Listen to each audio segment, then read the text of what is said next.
Əslində 10 ay gözləməyə heç ehtiyac yox idi. Yəni təyyarəmiz vurulandan sonra bütün faktlar ortadaydı. 10 ay əvvəl Putin dünən dediklərini söyləsəydi, münasibətlər bu qədər gərginləşməzdi. 10 ay nəyə gözlədi? Bu ciddi sual doğurur. Çünki bir ölkə başqa bir ölkə ilə müharibə aparır. Məntiqlə digər ölkələrlə normal münasibəti olmalıdır ki, daha çox düşmən qazanmasın. Amma durduğu yerdən təyyarə olayına qədər Azərbaycanla normal münasibətlər olan bir ölkə, Azərbaycanla da münasibətlər gərginləşdi, korladı. Təyyarə olayından sonra nə üzrxahlıq oldu, kompensasiya məsələsini həll eləmədilər. Bu təyyarəmizi vuran hərbçilərlə bağlı gərəkli addımlar atılmadı. Üstə gəldi hətta soydaşlarımıza qarşı Rusiya ərazisində zorakılıq halları artmağa başladı. 2 soydaşımızı Yekaterinburq şəhərində işgəncə altında öldürdülər. Bunlar da münasibətləri gərginləşdi. Yəqin sonunda Putin də Rusiya prezidenti anladı ki, yəni Azərbaycanla münasibətlərin gərgin qalması Rusiya maraqlarına əslində ziddir. Məntiqlə də elədi və düşündü ki, artıq üzr istəməyin vaxtı gəlib çatıb. Bunun üçün də bir fürsət pəncərəsi açıldı ki, Düşənbədə Müstəqil Dövlətlər Birliyinin toplantısı var idi. Belə bu toplantısı ərsəsində də İlham Əliyevlə görüşməyə təşəbbüs göstərdi. Amma mən dünən onun söylədiklərini diqqətlə dinlədim. Orada elə yenə də belə də dolayı ifadələr işlətməyə çalışırdı. Ukrayna dronları havada olur, biz onları vurmaq istəyirdik, raket təyyarəyə dəyməyib, qəlpələri dəyib, Maxaçqalada enməyə təklif edir, pilotlar istəmədilər.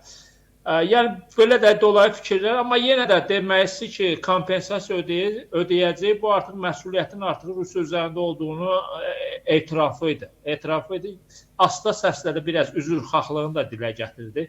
Çünki birinci dəfə üzrxahlıq olmamışdı. Belə bir ifadə işlətmişdi ki, Rusiya səmasında baş verən hadisəyə görə üzr istəyir. Bu üzr istəmək də demək deyildi. Amma indi hər halda kompensasiya ödəyəcəklərsə və ikinci cümləsi də o idi ki, yəni buna məsuliyyət daşıyan məmurlarla bağlı hüquqi öhdəlik Rusiya üzərinə götürəcək. Düzdür, bunu yerinə yetirəcəyini zənn etmirəm.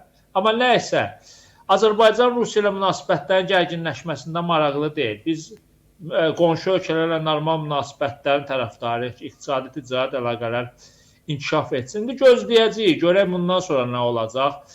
Görək indi kompensasiya ödəniləcəkmi ölənlərin ailələrinə, yaralananlara, dediyi kimi, vəd etdiyi kimi məsuliyyət daşıyan o hərbçilər hüquqi məsuliyyətə cəlb olunacaqlar bu iki.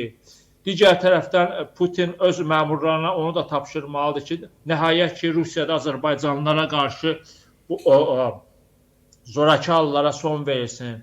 Görüş baş verir, amma Rusiya mətbuatında bəziləri yenə də anti-Azərbaycan açıqlamalar verməkdə əslində davam edirlər. Mən bugün mətbuatı oxudum. Yəni, hansısa Rusiya siyasətçisi, Kremlə bağlı jurnalist yenə də Azərbaycana qarşı ittiham səsləndirirlər. Bunun da qarşısı alınmalı. Amma düşünürəm ki, artıq yəqin ki, Putin anladı ki, Ukrayna ilə müharibə apara-apara köhnə tərəfdaşlı münasibətləri korlamaq Rusiya maraqlarına ziddir.